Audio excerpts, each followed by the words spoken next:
이제 여러분 본격적으로 GPU CUDA 프로그래밍에 대해서 설명을 해보도록 하겠습니다. 지난 시간까지 병렬 프로그래밍에 대해서 여러분들 좀 개념을 받은 것 같나요? 네, 그런 개념적인 마인드를 좀 키운 것 같아요. 네. 그러면 이제 CUDA를 가지고 좀 더 자세하게 해볼게요. 일단 이미 첫 시간, 아주 처음 우리 만났을 때 시간, 병렬 컴퓨팅에 대한 얘기를 했을 때 얘기했던 내용이지만, 첫 번째로 이제 멀티코어, 매니코어, GPU에 대해서 조금 설명을 하고, 그 다음에, GPU에서 좀 많이 잘 돌아갔던 메디컬 애플리케이션, 제가 프로젝트를 진행했던 그런 이그젬플 잠깐만 말씀드리고, 그 다음에 이제 개념적인 부분에서의 GPU 프로그래밍을 설명을 하려고 해요. GPU 프로그래밍을 해보신 적 있나요? 없어요?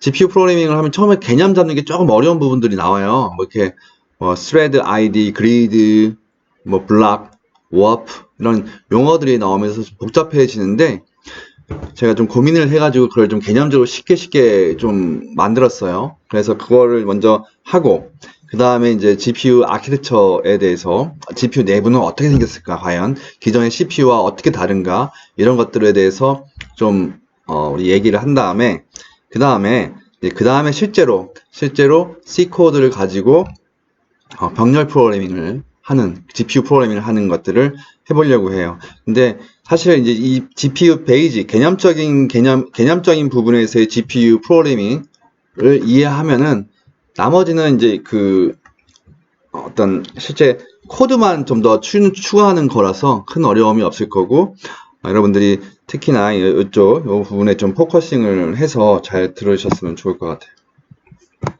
여기 자, 순서는 이와 같이 진행이 될 겁니다. 자, 우선 이거는 제가 처음에 말씀드렸었잖아요, 그죠? 그래서 이제 일단 매니코어, 멀티코어라는 것은 여러 개의 코어가 하나의 다이에 존재할 때 매니코어라고 이제 얘기를 한다고 했고, 요 정의는 위키피디아에서 나온 정의예요. 그리고 이제 매니코어 프로세서가 나오게 된 그 배경을 이제 여기에 설명을 했었죠, 그죠? 과거에서부터 싱글 코어의 성능을 높이기 위해서 굉장히 많이 노력했죠. 그래서 이제 무어스 로우로 대변되는 이제 트랜지스터의 폭발적인 증가. 무어스 로우는 18개월마다 트랜지스터 사용할 수 있는 게 2배로 늘어난다고 했잖아요. 그 2배로 늘어난 트랜지스터를 파이프라인 기술을 사용한다거나 펑셔널 유닛, 덧셈기, 뺄셈기, ALU 같은 거 여러 개 쓴다거나 이런 식으로 해가지고 성능을 매번 올려왔지만 어느 순간부터는 그게 이제 포화 상태로 들어가면서 트랜지스터를 가지고 어떤 난리를 쳐도 성능 올리기가 쉽지는 않은 거예요. 그리고 더불어서 이제 과거에서부터 클락 프리쿼시가 이제 마이크로 프로세서의 성능을 올리는데 가장 키포인트 역할을 했는데 어느 순간부터는 클락 프리쿼시를 올림에 따라서 그 전력, 파워 소모가 극하게 증가하는 거죠. 증가하면서 이제 더 이상 쿨링의 제약이라든가 이런 것들 때문에 단일 코어에서 클락 프리퀀시를 올려서 성능을 획득하는 그런 것들은 이제 불가능한 거죠. 그래서 여러모로 이제 고민을 하다 보니까 트랜지스터는 늘어나는데 늘어나고 하니까 이제 좀 더 효과적인 프로세스 아키텍처로서는 이제 매니코어 아키텍처를 가자. 대신 중요한 거는 이제 패럴리즘을 어떻게 뽑아내느냐, 어떻게 이 매니코어 프로세스를 효과적으로 사용하느냐 이것이 문제였죠. 그래서 우리가 패러럴 프로그래밍 워라는 것도 있었단 말이에요. 하드웨어적으로 매니코어 만드는 건 쉬워요. 다만 그거를 어떻게 소프트웨어적으로 병렬로 효과적으로 사용하는 또 다른 문제죠. 그래서 그 프로그래밍 소프트웨어 개발자가 그것에 대한 이해를 많이 하고 하드웨어적인 개념을 이해하고 좀 최적화된 형태로 병렬 프로그램을 해야 된다는 거. 이게 우리에게는 이제 소프트웨어 개발자는 큰 부담이 될 수 있겠죠. 어쨌든 그런 부분들을 이제 해결해야 되고 그러한 측면에서 이제 오픈 CL이라든가 병렬 프로그래밍 같은 것들, 쿠다라든가 이런 것들이 이제 최근에 많이 대두가 되고 개발이 되고 있는 상황인 거죠. 더불어서 이제 GPU 같은 경우는 여러 가지 최근에 머신러닝 때문에라도 더 크게 발전하고 폭발적으로 사용되고 있는 것 같아요. GPU 같은 경우는 과거에 이제 GPU라는 게 그래픽 프로세서 유닛이잖아요. GPU 프로세서, 그래픽스 프로세서 유닛, GPU에 그게 뭐 그래픽을 빨리 해주는 거였는데 오늘날에 있어서는 물론 그래픽을 빨리 처리해주는 부분도 있지만 저것은 GPU보다는 DPU가 아닌가. 딥러닝 프로세서 유닛이라는 얘기지. GPU가 사실 사람들이 더 많은 관심을 갖고 있는 것 같아요. 딥러닝 쪽으로. 그래서 최근에는 GPU, 엔비디아에서 만든 GPU를 가지고 뭔가를 하는 컨퍼런스가 매년 3월인가 4월에 캘리포니아에서 이제 GTC, GPU 테크놀로지 컨퍼런스를 여는데 거기서는 거의 한 90%는 딥러닝인 것 같아요. 딥러닝이 굉장히 큰 화두가 있는 것 같고 물론 GPU 그래픽스 부분에 대해서도 뭐 나오지긴 하지만 더 많은 사람들이 관심을 갖고 있는 거는 그 딥러닝 관점에서의 얘기인 것 같아요.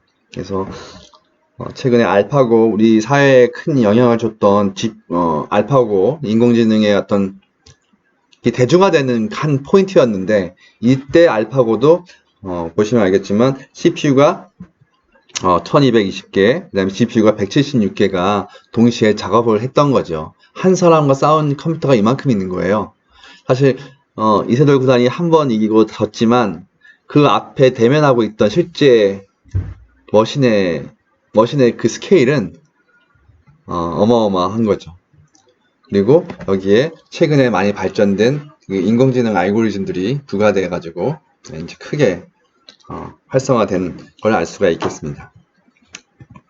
그래서 뭐 그 딥러닝 워낙 지금 사회에 딥러닝 아주 파퓰러하기 때문에 핫한 토픽이죠.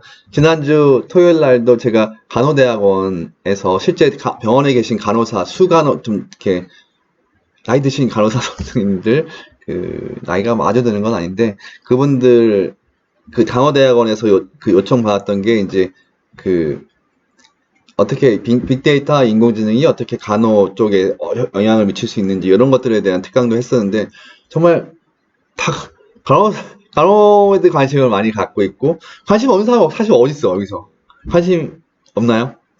있죠? 관심 없나요? 딥러닝에 관심 없는 사람이 찾기가 쉽지 않더라고요. 관심 없어요? 나는 나의 일만 한다. 사실 저도 사실 저 만나는 사람마다 얘기하지만 나는 하드웨어 설계하는 사람이라 마이크로 프로세서라든가 이제 이런 쪽 FPGA라든가 칩 설계 쪽을 많이 했었는데 딥러닝의 인공지능의 대세를 거스를 수가 없어.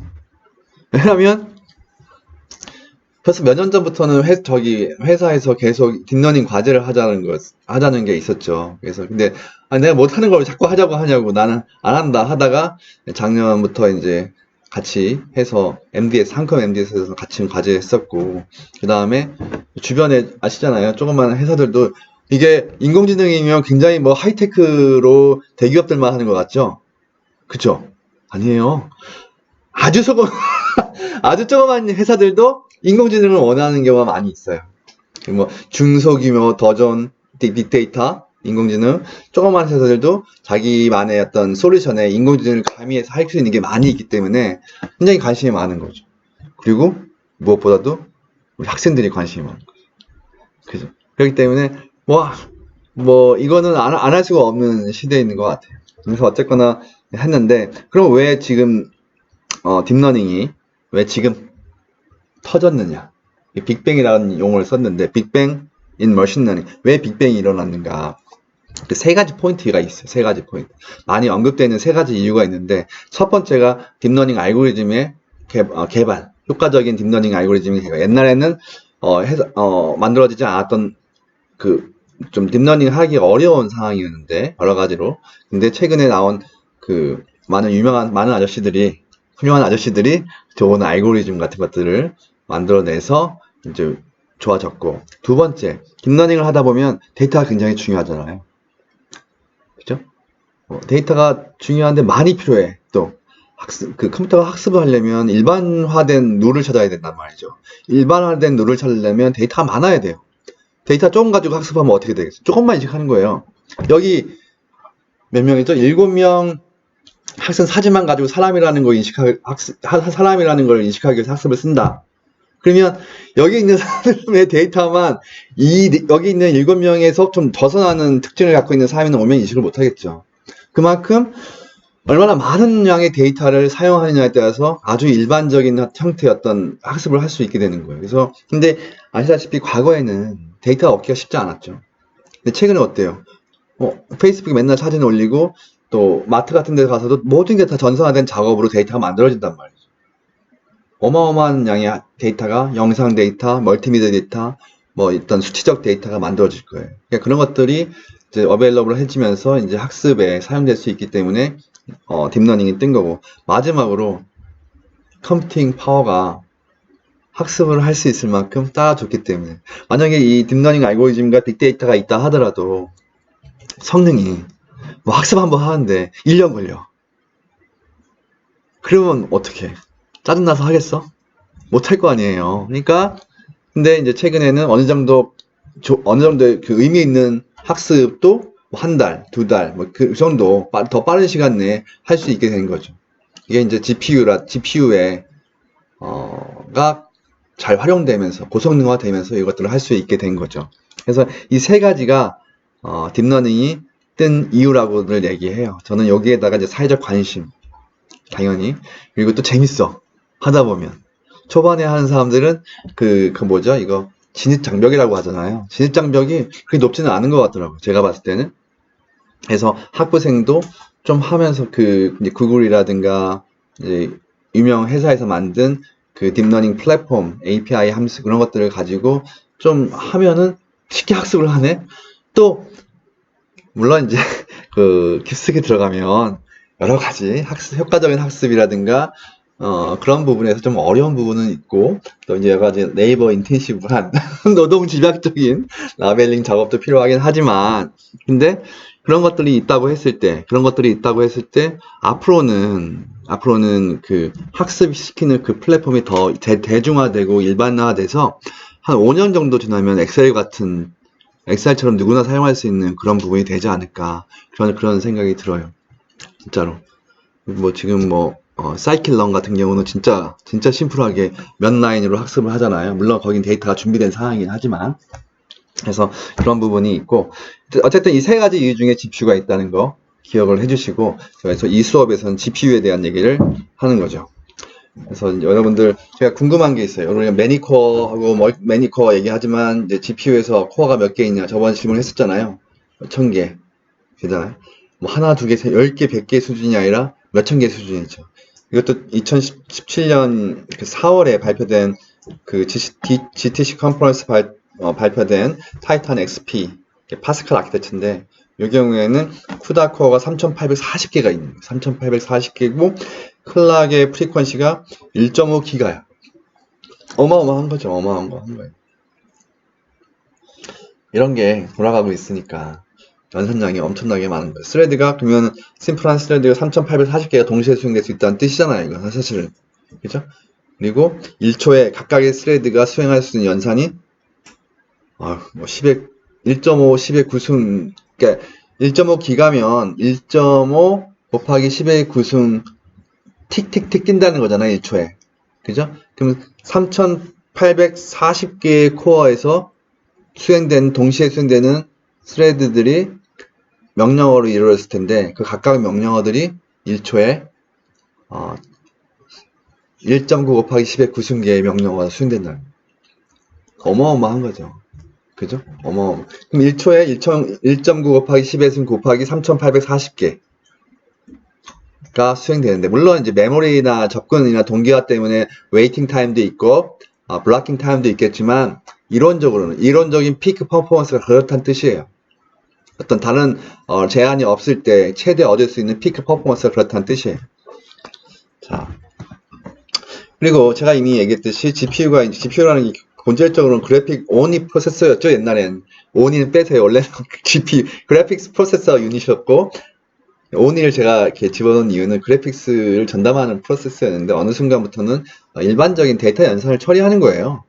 그렇죠? 데이터 처리를 빠르게 하기 위한 고속 데이터 프로세서로서의 역할을 하는 거죠. 이게 어떻게 보면 이거를 뭐라고 하죠? 우리 코프로세서라고 하죠. 옛날에는 인텔 옛날 버전에서는 메인 CPU가 있고 데이터 연산을 빨리 하기 위해서 코프로세서 개념이 있었어요. 수치 연산 같은 걸 좀 빨리 해주는 건데 그런 개념이라고 볼 수도 있겠어요. GPU는 이제 데이터 프로세서 역할을 할 수 있겠고 뭐 오디오 영상이라든가 바이오 인포메틱스, 그다음에 슈퍼 컴퓨팅, 캐드 캠 여러 가지 분야, 특히 애니메이션, 영화 당연히 이것도 당연히 될 수 있겠죠.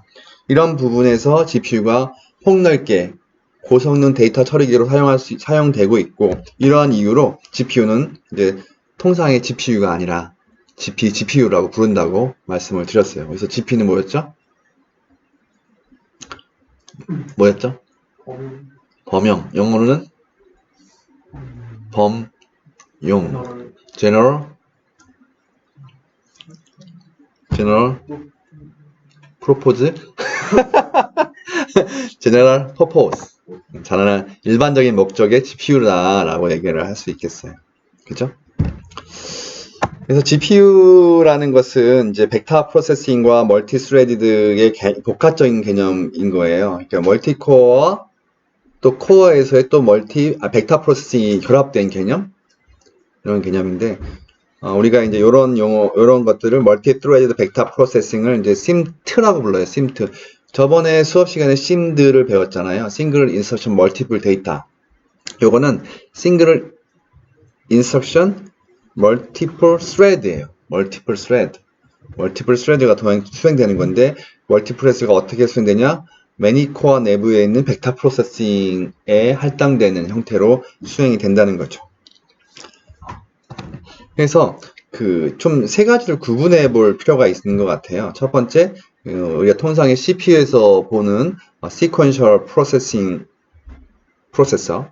다음에 두 번째, 벡터 프로세싱에 사용되는 데이터 패러렐한 어떤 연산을 하는 벡터 프로세싱, 심드. 다음에 마지막으로 GPU에서 사용되는 심트. 이런 것들이 어떻게 다른지 조금 설명을 해보려고 합니다. 네. 그래서 여기 코드가 있네요.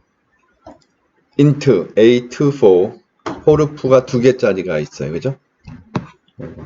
for i는 0부터 2보다 작을 때까지, for j는 0부터 4보다 제일까지. 그럼 이게 몇 번 이터레이션이 되는 거죠? 8번 이터레이션이 되는 거죠. 그죠? 그러면은 당연히 이제 시퀀셜 코어의 경우에는 이거를 어셈블러에서 이제 펴보면은 요 내부 요 aij 뿔뿔이 사실 메모리 접근해서 값을 하나 증가시키는 거잖아요. 그러면 이거 사실은 요 ij에 해당하는 그 주소로부터 값을 로드해 와서 그 값을 증가시키고 1만큼 증가시키고 인크리먼트든 뭐 add i든 2를 증가시키고 그 결과 증가시키된 그 결과 레지스터에 들어가 있는 값을 다시 읽어온 주소로 저장해야죠. 스토어해야죠. 그래서 이제 리스크 계열의 마이크로 프로세서에서는 로드 워드라는 명령어로 이제 여기에 해당하는 메모리의 값을 읽어서 그 값을 1 증가시키고 add를 통해서 더해서 1을 더하는 거죠. 그 다음에 최종적으로 그 더한 값을 다시 원래 있던 주소로 저장을 하는 방식으로 여기 array 뿔뿔이 구현이 될 거거든요. 그죠? 그러면 이 여기에 해당하는 그 코드가 이거니까 이 포루프 더블 루프에 해당하는 코드 여기 이제 있겠죠. 위아래로 있겠죠. 그죠? 요 부분이 8번 수행이 되는 걸 거예요. 그래서 이제 프로세서 구조하고 연동해서 살펴보면은 일단 요 어레이에 해당하는 데이터 글로벌 메모리에 있고 이 로드 워드 명령을 통해서 글로벌 메모리에 있는 값을 읽어다가 레지스터 파일에 놓고 그다음에 이제 add i를 통해서 이 레지스터 파일에 있는 값을 1 증가시키고 그리고 다시 이 증가시킨 값을 store word 명령을 통해서 이제 읽어온 주소 값으로 다시 쓰게 되는 거죠. 그렇죠? 이와 같이 어떤 코드에 대해서 어셈블러가 어떤 형식으로 구성되고 또 내부적으로 프로세서적으로 어떻게 수행되는지도 좀 여러분들이 이해하실 필요가 있고요. 근데 여기서 더 나아가서 이제 벡터 프로세싱, 심드 연산을 통해서 살펴보면 여기는 한 번의 로드로 다수의 데이터, 패킹된 데이터를 읽어서 다음에 하나의 명령어로 동시에 연산이 수행되는 거잖아요. 그죠? 그러니까 얼마나 많은 데이터가 패킹되어 있느냐. 작은 비트 사이즈면 뭐 더 많은 데이터가 패킹되어 있는 거고 예를 들어서 64비트 데이터 워드에 8비트가 8개 패킹될 수 있는 것처럼, 그죠? 아니면 16비트가 4개 패킹될 수 있는 거고, 그런 것들이 동시에 일어나는 거예요. 그래서, 이제, 여기 보면 이제 이런 명령어가 똑같이 있는데, 이거를, MMX라든가 AVX, 지난번에 설명했던 벡터 연산의 형태로 구성을 해보면, 이게 이제 요 4개의 데이터가 한꺼번에 수행되는 벡터 프로세싱을 우리가 가정한다면 첫 번째 루프가 있고 나머지는 4개가 하나의 명령으로 수행될 수 있겠죠. 그때 사용했던 게 이제 add ps 거예요. 그죠? add ps, 싱글 프리시전으로 4개의 데이터를 한꺼번에 수행한다는 의미죠. 여기 보시면 이제 XMM이라는 데이터에 4개의 데이터가 패킹되어 있는 거예요. 그죠? 패킹되어 있고 이 add 명령을 할 때 이 4개의 데이터가 동시에 수행되는 거죠. 4개가 한꺼번에 되는 거니까 요 루프, 이너 루프가, 안쪽에 있는 루프가 요 하나의 명령어로, 그러니까 요 3개의 명령어로 구현이 되겠죠. 요 첫 번째 move ps는 메모리에서 읽어오는 거고, 이제 레지스터를 읽어오고, add ps는 벡터 4개의 연산을 한꺼번에 연산하는 거고, 그 다음에 마지막으로 move UPS는 다시 메모리로 저장하는 거고 똑같아요. 메모리에서 읽어오고 저장하는 거 똑같은데 연산할 때 있어서 벡터 연산을 통해서 한꺼번에 수행된다는 거지. 그죠? 그러면 이제 이 0부터 4까지 4개가 동시에 수행되는 거, 이 루프는 없어지는 거죠. 한 번 할 때면 4개 쫙쫙 하는 거니까. 그죠? 이런 형식이 될 거예요. 그래서 실제로 구조를 보면 이제 글로벌 메모리에서 4개의 데이터가 패킹된 값을 읽어다가 레지스터에 집어넣고 그 다음에 이제 각각의 그 값들에 대해서 플러스 1 연산하는 것들이 이제 수행되고요. 그죠? 그러면 이제 하나 다 1이 증가됐고 맨 마지막으로 여기에 1씩 증가된 값을 다시 메모리에 저장하는 그런 연산이 이제 나오게 되겠죠. 자, 여기까지가 이제 벡터 프로세싱인데 여기 이거를 다시 멀티코어로 매니코어로 묶으면 어떻게 될까요? 요거를 하나의 코어라고 생각해 봅세요. 이런 게 여러 개 있을 수 있겠죠. 이렇게. 그죠? 그죠?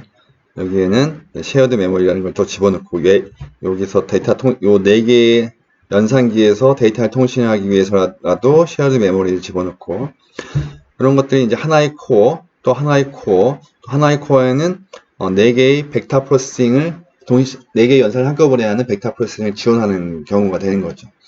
그래서 여기에 각각의 여기서 연산하는 것들이 동일한 스레드에 대해서 스레드가 똑같은 코드를 수행하는 거잖아요. 그죠? 그래서 똑같은 코드가 수행되는데 데이터만 다른 거예요.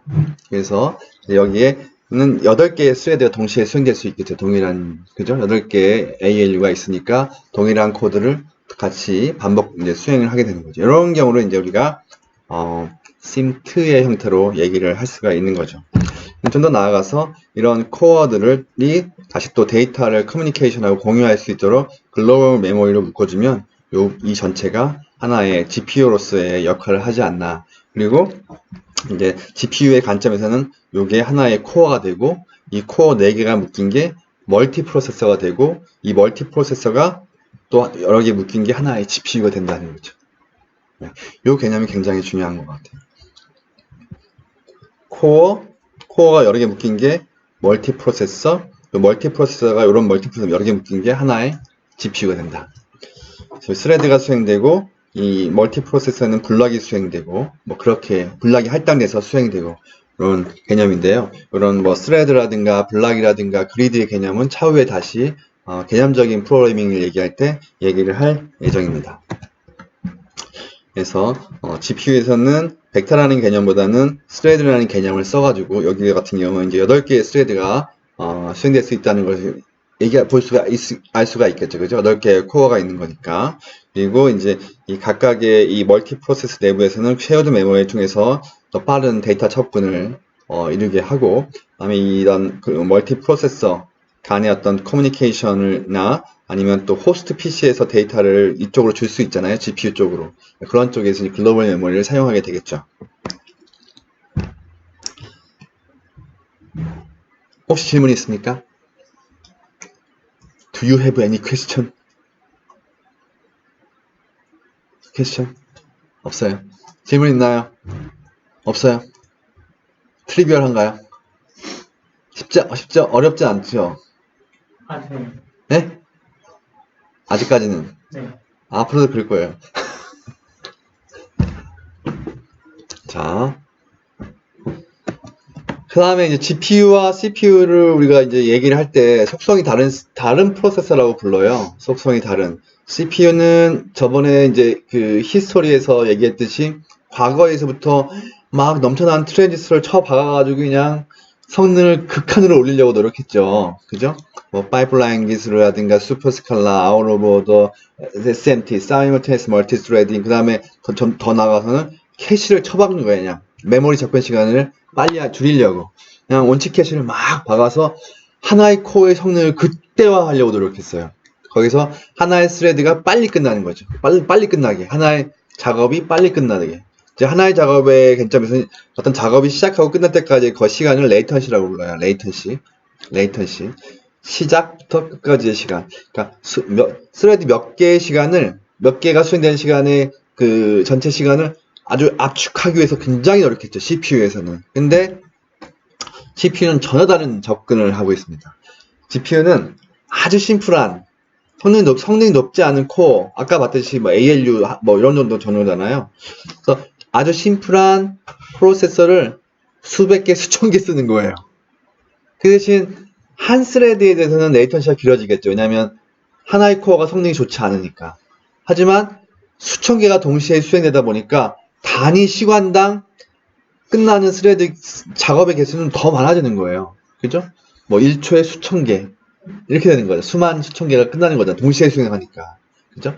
그래서 CPU는 우리가 레이턴스를 최적화하기 위한 프로세서고 GPU는 스루풋을 최적화하기 위한 프로세서라고 많이 부르고요. 이렇게 서로 다른 특성을 갖고 있는 시스템을 우리가 히터로지니어스 컴퓨팅 시스템, 히터로지니어스가 이기종이란 뜻이에요. 이기종.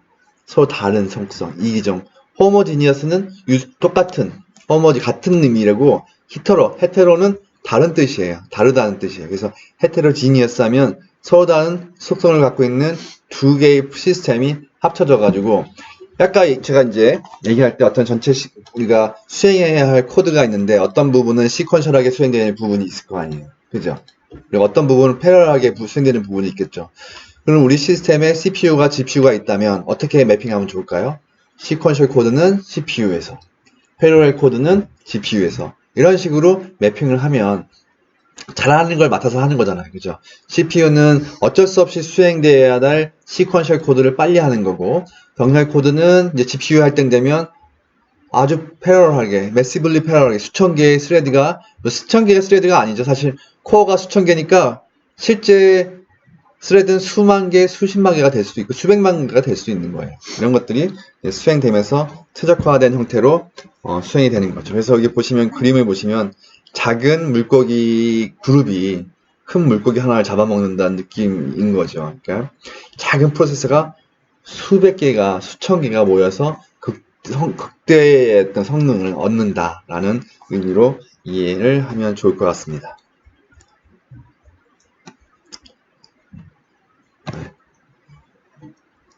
자, 그래서 이미 제가 말씀드렸듯이 CPU는 그 레이턴시를 최소화하기 위한 그런 아키텍처고 GPU는 멀티트레딩을 통해서 이제 레이턴시를 이제 하이드 안에 감추는 거예요. 감추는 역할을 하는 거예요.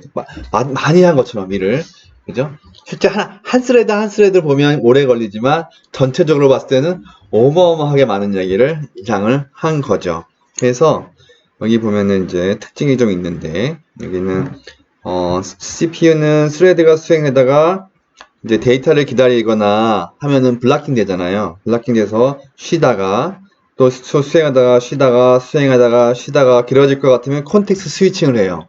스레드 간에 콘텍스트 스위칭을 한다고요. 근데 CPU에서는 콘텍스트 스위칭을 하려면 기존에 스레드가 수행하고 있던 그 내용들을 다 메모리에 저장을 해야 되거든요. 그리고 새로운 스레드가 수행할 그 값들을 다시 이제 CPU 쪽에다 레지스터 파일을 다시 채워놓고 실행해야 되기 때문에 오버헤드가 있어요. 그래서 이 빨간만큼 오버헤드가 있는데 GPU는 그런 게 없어요. 하드웨어로 콘텍스트 스위칭을 하기 때문에 굉장히 빠르고 오버헤드가 없게 만들었어요. 그래서 이 여러 개의 스레드가 수행에다가 오래 걸릴 것 같으면 바로 스위칭해요. 다른 스레드로. 또 막힐 것 같으면 바로 스위칭, 바로 스위칭. 이게 스레드가 많이 있으면 이 하얗게 쉬는 시간이 안 보이겠죠. 다 커버가 될 거예요. 다른 스레드가 어쨌건 얘는 쉬어도 이 쉬는 시간이 다른 스레드의 수행 시간으로 다 커버가 되는 거예요. CPU가 좋은 게 있는데 놀리면 안 되잖아요. 그 프로세서 리소스가 있는데 놀리면 안 되잖아요. 근데 사람이 이제 사용하려는 사람이 별로 없으면 쉴 수밖에 없는데 쓸 사람들이 많으면 계속 바꿀 수 있는 거잖아요. GPU가 스레드가 수백만 개란 말이에요. 그러면 뭐 멈출만 하면 다른 걸 바꿔준 거지. 쓰고 싶은 애들 엄청 나니까. 이런 식으로 해서 웨이팅 그 메모리 레이턴시라든가 이런 아니 유저 데이터를 기다리는 그런 시간을 다 감춘다고 볼 수가 있는 거예요. 요 하얀 노는 시간이 실제로 이 스레드에 의해서 감춰진 거라고 볼 수가 있는 거죠. 다 GPU 내부에 있는 코어들은 다 풀리 사용되고 있다고 얘기할 수가 있겠죠. 자, 그래서 근데 그럼에도 불구하고 이렇게 GPU가 좋다고 얘기하고 있고 CPU는 성능이 이제 거의 이제 CPU 클락 프리퀀시도 안 올라가고 이제 뭐 그냥 그럭저럭 이렇게 올라가는데 GPU는 막 이렇게 뭐 엄청나게 발전하고 있단 말이죠. 그죠? 이게 갭이 크게 일어나고 있는데 이게 사실 이 갭이라는 게 이렇게 GPU가 항상 좋은 거냐? 그것도 그렇지는 않아요. 순차적인 프로그램, 본질적으로 순차적인 코드들에 대해서는 GPU가 아무리 좋아도 전혀 의미가 없을 거 아니에요. 병렬화 할 수 없으면. 시퀀셜 파트가 80%야 90%면 이거 무슨 의미가 있겠어. 그죠? 그래서 이렇게 좋은 GPU를 효과적으로 사용하려면 어떻게 해야 돼요? GPU에 맞는 코드를 찾아내고 구현한 다음에 그런 것들을 이제 활용을 해야 되는 거죠. 그죠? 그래서 GPU가 아무리 좋다고 GPU 쓰면 다 되는 건 아니다. 성능이 올라가는 건 아니다. 좋은 또 GPU 아키텍처 적합한 병렬성이 높은 애플리케이션을 찾아서 구현을 해야 된다는 얘기고 그 중에 하나가 이제 메디컬 이미징 시스템인데요. 요거는 제가 2013년, 14년, 15년에 걸쳐서 이제 그 의료 초음파 장비 그 배에 보면 애기 보는 초음파 장비 아시나요? 그 초음파 장비가 어떤 거냐면 그 프로브에서 그죠? 초음파를 쏴요. 뽕 쏘면 이 배가 이제 피나 이 물질로 차여져 있잖아요. 그러면 그 초음파를 딱 쏘면 갔다가 어떤 물체에 반사돼서 반사파가 날라올 거 아니에요. 그죠? 갔다 오면 어떤 일부는 통과하지만 또 일부의 힘은 반사돼서 돌아올 거예요. 그러면 그 반사되는 내용들을 계속 샘플링하면서 저장해서 이 가는 시간, 오는 시간 계산해가지고 어느 정도 깊이에 뭐가 있다. 그리고 쏜 거에서 반사되는 그 양을 파악해서 이거는 어느 정도의 경도를 갖고 있는. 그러니까 딱딱한 거면 100% 반사되겠죠. 덜 딱딱한 거면 좀 전파되는 것도 있고 반사되는 것도 있고 이런 식으로 해서 내부의 내용을 알 수가 있어요. 근데 하나만 쏘는 게 아니고 이렇게 쭉 돼서 한 100개를 한꺼번에 빵 쏘는 거야. 그러면 여기서 쏜 거보다 여기 물체가 있으면 여기는 금방 갔다 오지만 여기는 오래 걸리겠죠. 이런 것들을 데이터를 다 모아서 그 데이터를 또 처리해서 내부의 이 사람 몸속을 계산하는데 빵 쏜 다음부터 계속 반사파를 다 저장해야 되거든요. 그 데이터가 어마어마해. 그 데이터로부터 반사파로 저장된 데이터로부터 내 사람 내부 영상을 복원해야 되는 작업이 병렬성이 어마어마하게 많아요. 그래서 과거에는 대부분 이제 실시간 처리가 안 됐기 때문에 하드웨어로 처리했는데 2013년에 GPU가 그전부터 이제 GPU가 유행했지만 GPU가 나오면서 소프트웨어적으로 이런 빔포밍이라고 하는데 그런 작업을 충분히 실시간으로 할 수가 있었던 거죠. 그래서 실제 이런 그 초음파 장비를 의료 초음파로 만들었고 쿠다로 만들었었고 실제 제품에도 올렸었어요. 그래서 굉장히 제가 인생을 살면서 제품을 만들어 본 적이 언제 있겠습니까? 제가 맨날 그 논문만 쓰고 그랬지 뭐 실제 생활이 되는 그걸 해봤을 리가 없잖아요. 여러분 컴퓨터 배웠잖아요. 지금 컴퓨터 사이언스, 컴퓨터 엔지니어를 배웠는데 써먹은 적 있어요? 집에서? 아니면 실제 사회에 도움이 되도록 써먹은 적 있어요? 없잖아요. 그죠? 그런 실제 사회에 도움이 되는 걸 만들었을 때 기분이 또 째지거든요. 최근에 또 좀 IoT 같은 것들도 많이 발전하고 그 IoT 기술들도 쉽게 누구나 센서 가지고 만들 수 있어서 저는 여러분들이 뭐 라즈베리 파이나 아두이노 같은 것들도 가지고 집에서 생활에 편의를 주는 그런 것들은 한나라에 또 만들어 볼 수 있는 거예요. 그죠? 세상이 그런 세상이 된 거기 때문에 여튼 배우면 이제 여러분들이 집에서 뭔가 해먹을 수 있는 해먹을 수 있는 건 아니고 실생활에 사용할 수 있는 그런 것들을 한번 좀 만들어 볼 수 있지 않을까 얘기를 할 수 있겠고 이제 프로그래머빌리티라는 부분이 또 GPU에서는 굉장히 큰 장점이에요. 옛날에 제가 고성능 시스템을 하드웨어로 만든다고 했잖아요. 여러분들 일반적으로 칩이라는 게 한번 만들면 변경이 안 되잖아요. 변경이. 그죠? 그죠? 그래서 하드웨어잖아. 한번 만들면 변경이 안 돼. 근데 이 GPU라는 것이 굉장히 좀 이 ASIC이라는 게 이제 스페시픽 애플리케이션 스페시픽 인테그레이트 서킷으로 한번 만들면 못 바꿔요. 그냥 그것만 하는 거야, 계속. 근데 그 사이에 이제 좀 더 플렉서블한 걸로 FPGA라든가 디지털 시그널 프로세서 등이 있는데 그래도 이쪽은 좀 프로그래밍이 가능하지만 이 ASIC은 한번 만들면 끝이야. 에러 나면 못 고쳐. 그런데 옛날에는 이제 이런 고성능을 얻기 위해서 이런 걸 했었죠. 근데 최근에는 GPU라는 게 뭐예요? 최고의 병렬성을 향유하면서 성능을 크게 극도로 끌어올린 건데 더욱이 성능이 좋은 것뿐만 아니라 뭐도 좋다? 프로그래밍이 가능해. 플렉서블해. 내가 코드 짠 거 바꾸면 그대로 또 바뀐 대로 동작하는 거지. 이게 소프트웨어라니까. 그죠? 소프트웨어 동작하다 보니까 굉장히 그 유연성이 뛰어난 거죠. 언제든지 바꾸면 되는 거니까. 그래서 GPU가 그런 면에서도 이런 전통적인 고성능 시스템을 대체하는 시스템으로 나온 거죠. 그래서 제가 사실은 GPU 한 이유가 있었어요. 제가 2014년에 하드웨어를 했었는데 그때 3명이 학생이 왔어요. 석사과정 3명이 학생. 한 명은 파나마, 한 명은 베트남, 한 명은 한국 학생. 근데 제가 고민했죠. 야, 그 하드웨어 보안을 할 것인가. 국대 국가보안연구소에서 프로젝트를 준다고 해서 그쪽을 이제 근데 어려울 것 같아. 할 수 있을까 우리 학생들이? 아닌 것 같아. 하다가 결정한 게 뭐냐면 GPU 프로그래밍. 왜냐면 이거는 프로그래밍의 연장에 있고 이 C 프로그램을 알면 할 수 있는 거잖아. 그리고 성능이 꽤 좋기 때문에 이거 3명이서 같이 공부하면 좋은 실적이 나올 수도 있겠다라고 해서 기업하고도 해서 결과를 얻었고 논문도 꽤 잘 나온 것들이 있었어요. 요거는 그래서 그때 GPU가 저는 참 잘 했다. 우리 학생들 그때 괜히 또 하드웨어 했다고 생각해봐요. 보안 관련 하드웨어를 했으면 너무너무 힘들었을 것 같아요. 생소하니까 또 하드웨어라는. 근데 이거는 C 프로그램이 연장에 있는 거였기 때문에 또 쉽게 할 수 있지 않았나 그런 생각이 들고요. 최근에는 더불어서 워낙 GPU가 이제 그 병렬 컴퓨팅 오픈CL이라든가 쿠다 프로그래밍이 이제 크게 활용되다 보니까 이쪽이 이제 망할 것 같아. 그죠? 이쪽만 쓰니까 안 되잖아. 그러니까 사람들이 이 GPU랑 멀티코어를 사용하기 위해서 만들어 놓은 코드가 있으면 자동으로 변환시켜 주겠다. 이쪽으로. 그걸 만들어준 거지. 오픈CL을 FPGA에 자동으로 변환시켜 주는 거. 그러면 여기서 사용하려고 만든 코드가 여기서도 그대로 수행될 수가 있는 거예요. 그러니까 이제 이거 FPGA 쓸 수도 있겠죠? 그러니까 이게 서바이벌 하기 위해서 회사들이 굉장히 노력하고 있다는 거 좀 말씀을 드리도록 하고요.